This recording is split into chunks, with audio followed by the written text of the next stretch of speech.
What's up, podcast listeners? It's Andy, it's Drew, it's producer Robin. We are back with another exciting episode of the What's Up Casselberry podcast. We're live today for us. This isn't live from when you listen. I always make that mistake. It is August 2023, if you're listening, and we think this is episode 137. We are live when we're recording. We're live right now, in time. We're in the present, in your ears. Hope you're having a good day, working, cutting the grass, driving in the car, whatever you're doing. Andy, what are you doing right now? I'm live. You're live with me. That's right. It'd be funny if you're like, actually, I'm not paying attention to you. It's just par for the course. Welcome. What's up, man? What's new with you? So, I heard somebody had a birthday recently. I did. And I saw on social media someone had a very special birthday party as well. Yes, I did. As you listener, if you've been around us before, you probably have heard us either quote or talk about our affinity for the show The Office. That is no longer live, but it goes in lore, and it's rewatchable. We still rewatch it all the time. So, What's live when you watch it or record? What live? Yeah, there's not new episodes. But yes, I had a dream, not like Martin Luther King Jr., but I did have a dream to one day have an office-themed party of some sort. It didn't need to be my birthday. Just wanted a party to celebrate my love for The Office and do trivia. And celebrate you. I did have a friend at that show. We're going deep in the weeds. He said, it could only be you. But anyway, yeah, I had some friends come together, and my wife, who, God bless her, doesn't love the show, but for me was willing to put together a night at our house with different decorations and food and drink, everything themed around The Office. And so we had folks in costume. We gave out Dundee Awards. We did trivia. It was a whole night. It was a lot of fun for sure. Very memorable. Well, from all the What's Up Casselberry listeners and your co-hosts, happy birthday. Well, thank you. We are glad that you were born. Robin, you need to remind me next year ahead of Andy's birthday, because I feel like I really dropped the ball. Andy was like begging for any kind of acknowledgement of a birthday, and we did not give it to him. I have a question. So thank you. I have a question. Yes. Robin, was your clap a slow clap when we celebrated Drew then? It was an honorable clap. I felt honored. Good. Okay. Just checking what kind of claps it was. All right, Drew, let's see what you've got as you transition from talking about yourself and your birthday to talking about your role as a dad. Let's do it. Listener, if you're new to the program, we have our dad jokes of the week. Sometimes they're good, sometimes they're adequate. We'll see what people think of these. And then there are mine, which win the dad joke contest Which are all not the time. even his. Absolutely. Do you think, seriously, do you think Drew's are Drew's? They're not, it doesn't matter. Robin, He goes the question and is finds on the them. table. Do you think I don't find them too? Yeah, because you read your text messages from Doug, or you read a book. It's not my fault. I am an effective leader. You are. All right, Drew. Let's grab some good dad jokes. Here we go. All right, mine were. I tried to be nature themed, because our guest today is all about being friends of the park. But here we go. Dad joke number one. Robin, mountains are not just funny. We don't have mountains in Florida, but mountains aren't just funny. They're hilarious. Yeah. There you go. That's number one. Andy gave a sigh. Andy doesn't matter right now. I'm focused on you, Robin. That's Lock right. in. Here we go. All right. Andy doesn't matter right now. I feel the love. Right. This one fits Florida. This one, I feel like you could figure out. What type of tree fits in your hand? Oh, I know. Tell us. Palm tree. A palm tree. There you go. Those are my dad jokes. All right. All right, what do you got, Andy? All right. Let me save the day again. Here we go. No. All right. Have either of you ever been locked out of your house? Yeah. I have. Yes. You know what you need to do? Start talking to your lock calmly and clearly. After all, my therapist says communication is a great key. Okay. Okay. I'm not laughing. That was definitely one of those say it with a straight face. Wow. I got nothing.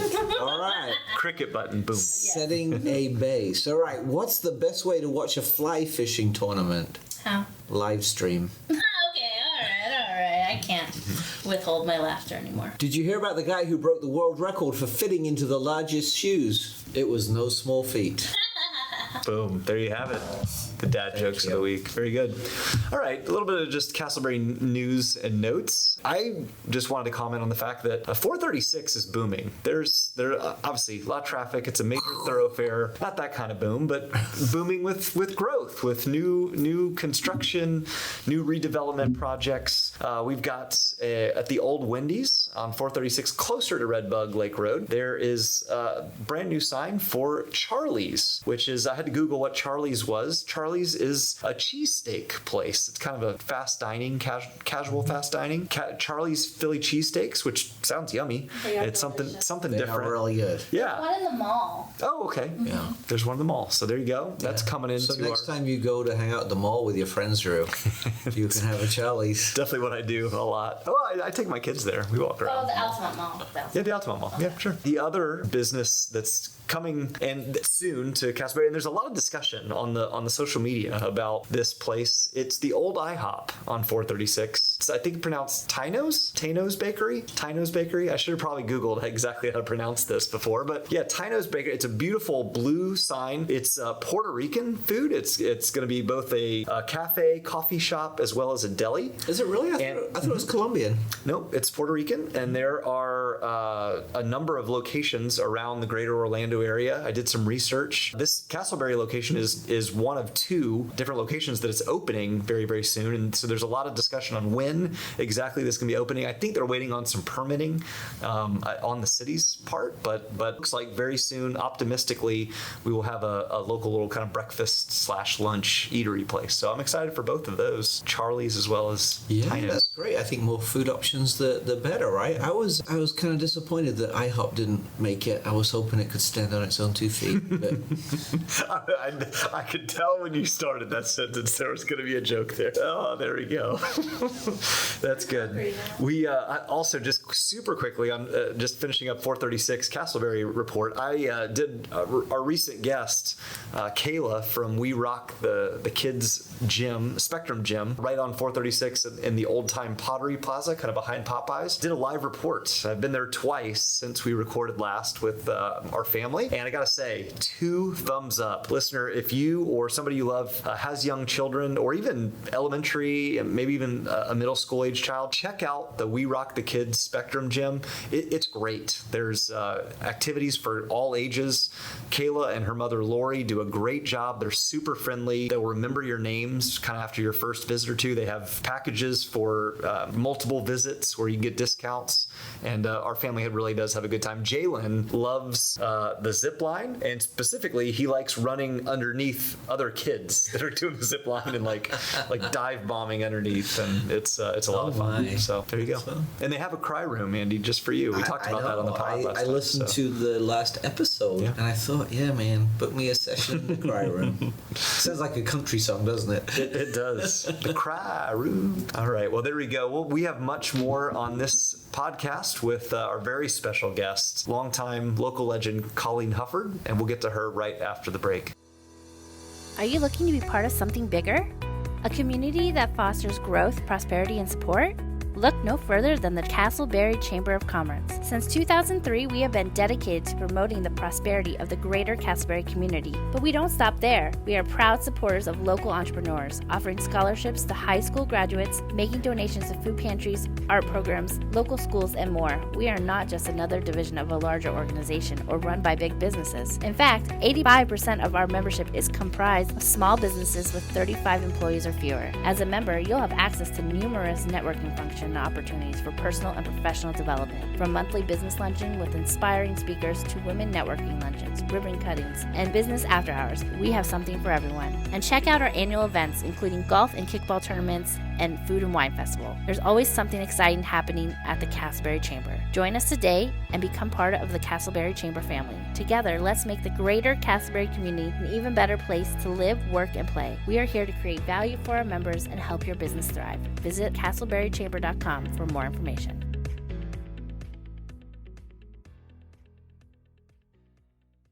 Welcome back, listeners. We are proud to welcome to the show today a Casselberry legend. Now, Casselberry doesn't have a Hall of Fame, but if it did, This lady's name would be on a plaque on a wall somewhere, right, Drew? Maybe a Mount Rushmore even. We don't have many mountains either in Casselberry, but That's we right. did. Carve away. She is an advocate, an influencer, a leader whose impact on our community cannot be measured. She served our local commission for 3 consecutive terms and now leads the influential nonprofit Friends of the Park. Welcome, Colleen Hufford, to our show today. Well, thank you very much for inviting me, and that's quite an intro, and I don't think I know that person. But thank you very much. Winston Churchill was once introduced, and they gave him a very grandiose introduction, and he says, "Thank you for that. My dad would have been so proud, and my mom might have believed it." But no, we mean it. Thank you. You have a big thumbprint. What's the expression? Imprint. Imprint. Imprint. On the city. Oh, I think you say thumbprint, right? Yeah, or you could say footprint. Imprint. Footprint. Foot could be a footprint. Footprints. All kind of prints. That's right. All right, Colleen. Yes. Not that we need to break the ice, but let's break the ice with some kind of more lighthearted questions to get to know you a little bit. You're, of course, married to Bill Hufford. When you finally convince Bill to open his wallet, which I'm sure doesn't happen too often, Bill, and you have him take you out to dinner, where do you like to go? My favorite place is for especially celebrations is Seasons 52. My just regular day-to-day is Chipotle. So Yum on both accounts. I was gonna guess Seasons 52. I feel like I've seen you post special anniversaries and things there. Very good. Exactly. Colleen, I don't know if you're a music fan. I've seen you sing, at church. So if you're playing some music and a song got stuck on your head on repeat, what's your go-to kind of just? It's got to be something that just gets you going. Mm-hmm. You'll like this one. Okay. Yes, you. It is Rod Stewart is my favorite person, and you go to my head. I love that song. You go to my head. You go to my head. All right, final icebreaker question. We're going to be talking about the parks in a little bit. What is your favorite Casselberry Park? My favorite Casselberry Park is Lake Concord Park. Yes. Yes, and the reason I love that is, first of all, I was a commissioner when it was being envisioned, and boy, was that arduous, but I think that we came out with a great park. It is a gathering for our community, and that's why I like it. I love all the other parks. I love Dewdrop, the neighborhood park, where people can gather, have their children around, but this one is special because of the concerts, the events, and just the ability to just, hey, let's meet. Really is, we call it the downtown of Casselberry. It kind of is the hub where everything happens. It's not so much a secret, is it, anymore? Yeah, not at all. So, Colleen, tell us, as Andy introduced, you are involved with Friends of the Park, actually the founder of the organization Friends of the Park. Tell us about kind of its purpose and some of its goals. Now, actually, I want to back up. I'm not the founder. Oh, you're not the founder? No, I'm not. Do you know who the founder was? Yeah, please share. Bill Hufford. Oh. Sorry. Yeah, no credit where credit's due. Yeah, credit where credit's due. He started around 15 years ago. I heard he's a good guy. Yeah, he is kind of nice. He kind of goes to my head. Well, tell us. So it's Bill's brainchild, and then obviously you've taken the ball and run with it. Drew, if it's Bill's brainchild, it was first Colleen's brainchild, and she allowed Bill to think it was his brainchild. Oh, you guys, you guessed Just it. We're married. We're married. Yeah. That's good. He actually worked with Linda Moore. Linda got it started, and so he was there. And then when I stepped down, termed out as a commissioner, then I went on ahead and kind of helped out.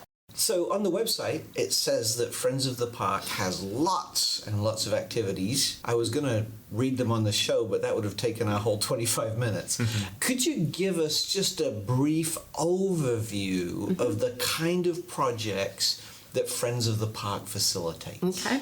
Well, the first thing we do is I consider us we're twofold in our goals. Number one, we just have projects, and these projects are things that we purchase, and then it goes into the parks or into areas. So those are very tangible.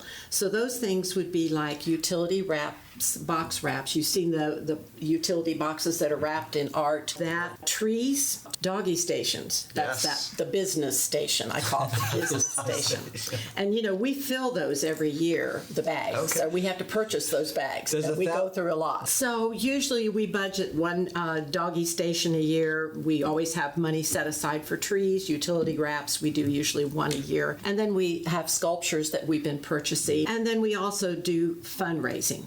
So that's one side. That's just, the real tangible stuff. Then the other things is we come alongside many of our smaller events, and we usually add value. Like we give gift cards, or we cook hot dogs, or it's kind of fun. I never know what they're going to come up with. And or we just give them money to have, bananas for the 5K run. So those are the other ones that are projects that are the cities, but we add value.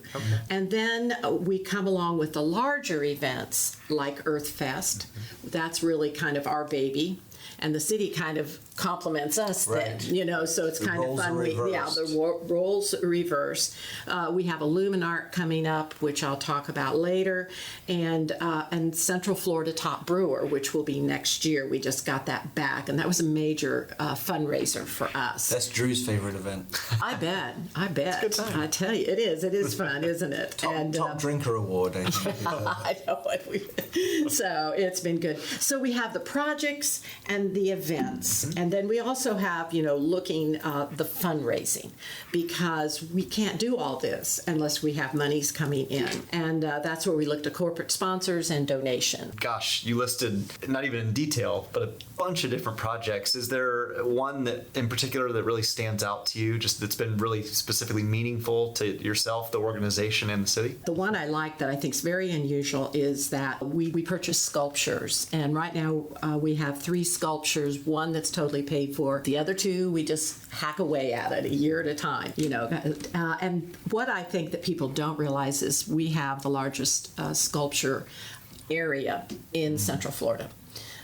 Don't count Orange County. Let's just say Seminole County. That's right. So we've got an area where you can walk a mile and see about 24 sculptures. I think that's great for families to learn art. So I'm very proud of that. It's something that people they think of the doggy stations better, but this is where people can learn more about art, and the artists are from all over the world. Those sculptures are, of course, at Lake Concord Park. Yes. And that is an area that is expanding significantly as well as the city makes some smart moves to purchase and repurpose some of the land. But another project that's happened recently in the city is the Brightwater House, which is the original home of Mr. Casselberry himself, and the city bought it about a year ago. And I know that Friends of the Park is going to be involved in that project. Tell us what you know about where things are and what the role of Friends of the Park will be there. Well, we'll be involved basically in fundraising and also to create awareness of this historic structure. We're big on working alongside other organizations, and we have the Society for Historic Casselberry. Everyone wants to find their sweet spot and where they want to serve and volunteer.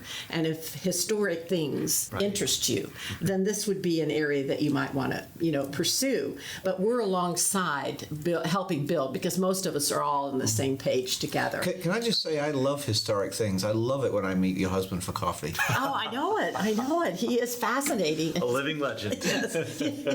Really, though, to jump on that, that's something that I love Casselberry's leaning into, because I reside now in Oviedo, do a lot of business and things in Winter Springs, a little bit newer communities. And so there's some uniqueness that Casselberry in our area has as sort of being a little bit of an older community. And so finding the ability to embrace and celebrate those things from the past that has made Casselberry what it is important. The city did a design of just what we could do with the property, and that's on just on hold as we have to first get it structurally sound. It has come to the city's conclusion that it is structurally sound, and now the first thing that we'll be doing is to be putting the roof on. No more blue tarp. Yes. Yay. It's moving. It's moving. Right. Sometimes it's not about how quickly we can get to where we need to go. Yeah. It's just that the process is happening, and I'm thrilled to hear that. I mean, it's going to be a heavy lift. But I think as people just keep working on it and we chip away, we're going to see. It's going to be a beautiful destination when it's done. That really is going to be a place for people, absolutely, to go to visit. I know there's some bigger plans. We'll definitely have you back. We'll have some other folks to talk more about the specifics of that property. I feel like it's got to be mentioned. The recent, I guess it's been a couple years now, the referendum to to submit monies from our people to upgrade the parks. Could you just, you're in the know on a lot of things. Andy and I are constantly kind of looking for just updates and things. We want to know, what's the status The of status. the updates with the parks plan? You know, they already did plan, they envisioned it. Each park has a vision. Had the neighbors come, talk what they wanted, what they saw for all of those. Great turnout. And now comes the reality, the referendum won right before COVID. That was real. And so the money is just slowly coming out as needed so that they can complete them. The art house is done, except waiting on the air conditioner. So I love that. Have you seen that, Drew? The new art house? I have not been inside yet. Not right next to the existing art yes, house. right next to the It is existing. a beautiful rebuilt structure on 2 or 3 lots, and I can't wait. Yeah. Well, the nice thing that we're going to be doing is they're going to need a doggy station. Ah. So, see, there we There go. we go. Wink, you know.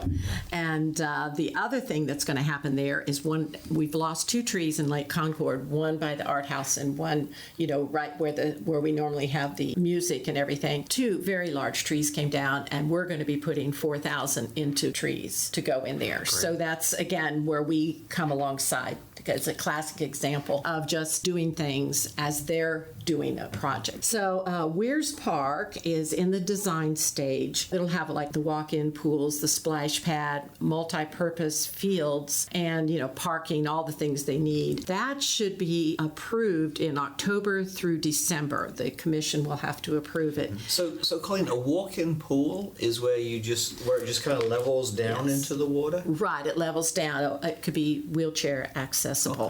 So it's very nice. It's very nice for I've been people to many younger. fall-in pools, but not many walk-in pools.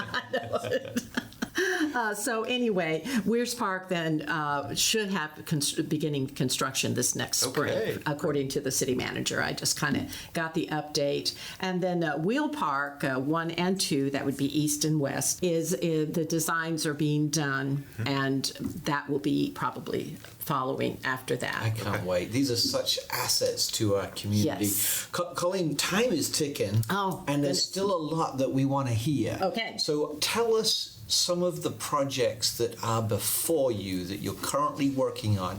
Perhaps specifically those, not just that would be of interest to us, but that folks could get involved in as well. Okay. I know this is all on the website, and I would encourage our listeners to go there, and we'll get that address in a minute.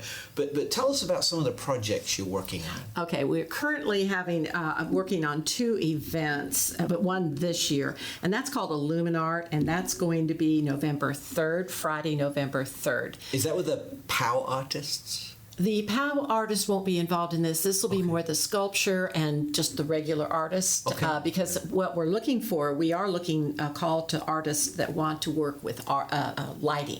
Because it's called Illuminart. Yeah. And the good news about this is that the city will already be starting to decorate for Christmas. So they'll have kind of neutral lighting and everything, and then we're going to be adding lighting there that would be solar, decorative. I've been on Amazon looking, and I've got some ideas. And then we're going to have a contest. And we'll be the ones that will give the awards to people who want to use their art in lighting. You can do a lot of things with lighting. So that's going to be our big project, and we haven't done it for several years since COVID. So it's going to be a little more to it because of the fact that we're kind of out of the habit. Beautiful. So that's new for us. And then Top Brewer will be working on for next year. So we really want people to know about that. So for the rest of the year, we're looking at the food trucks that we all do. We're also looking at the Latin jazz, which we usually come alongside and do the VIPs That's a for big them. deal. I mean, they have huge crowds. Huge crowds. So that will be October 7th. That's Saturday, October 7th. And the day before is Swing for the Arts. That money goes toward art projects for the city. And we usually, again, do door prizes and stuff like that to help them.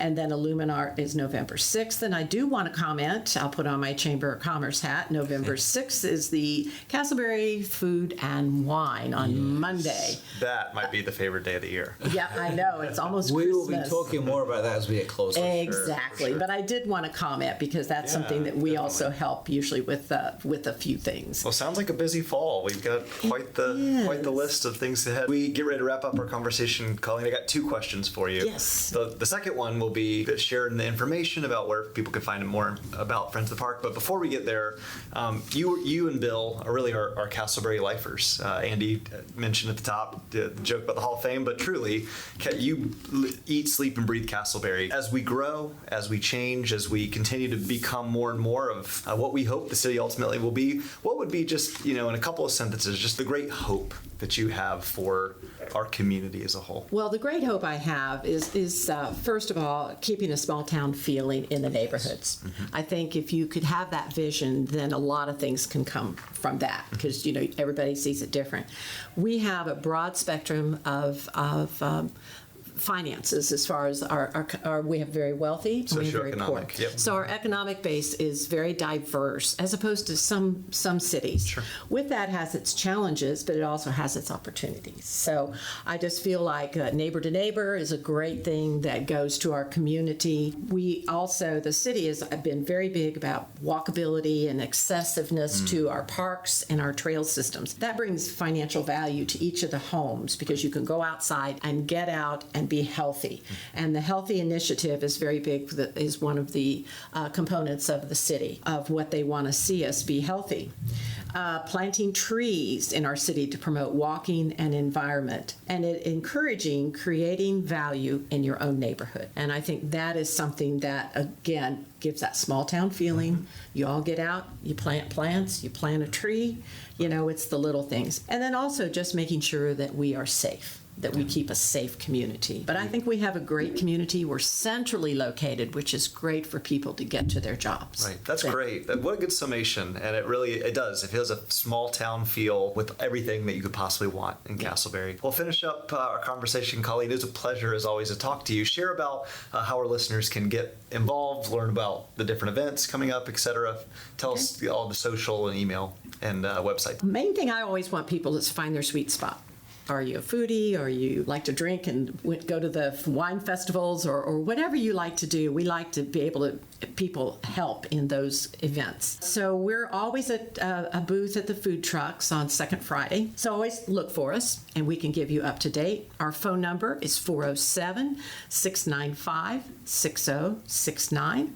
Our website is www.casselberryfop.com, and the Facebook is facebook.com/CasselberryFop. And I hope, listeners, that you are heading there right now because there are so many ways to get involved, to connect, and as Colleen and Bill have done, to serve our community. And as we shared, it's when we all serve together that we can make this place we live even better. Colleen, thank you so much for your time today. Thank you so much for the ways that you lead and serve our city. Undoubtedly, our community is stronger because of your influence. Thank you very much.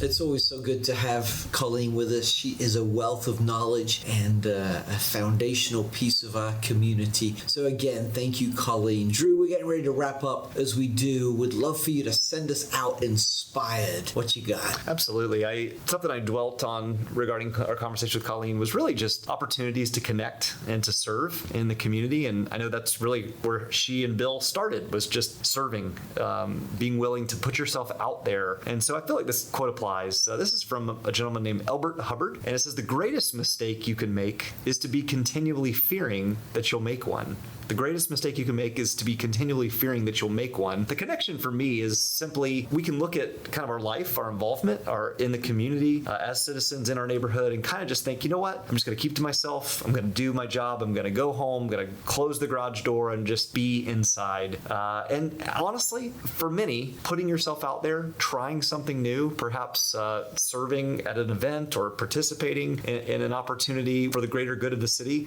is a risk. And there could be perhaps even a mistake or the feeling of I might make a mistake if I put myself out there for others to see me. And I just want to encourage you, listener, you and I, we only have limited time on this earth. We only have limited opportunity and numbers of chances to make an impact, to make a difference in our great city of Casselberry. And so I want to encourage you, even if you step out, you try something, maybe you find that this isn't for me, that's okay. Take a risk, be willing to make a mistake, put yourself out there for the greater good. You might just find that would be a great reward for you. So Elbert Hubbard said, the greatest mistake you can make is to just simply continually fearing that you'll make one and not act. Thank you, Drew. And that was Albert Hubbard, not Hufford, no relation to our guest. Listener, thanks so much for joining us today as we have tried our best to add a little community spirit to our great community. So grateful for those of you who have listened. We recently got some stats. We are over 12,000 downloads now, which is quite incredible, and we're grateful for that. So thank you for listening. Huge thanks to producer Robin, who makes us sound better than we are. To find out more about who we are, what we do, and why we do what we do, I'd encourage you to visit our website at whatsupcasselberry.com, or also follow us on Facebook or Instagram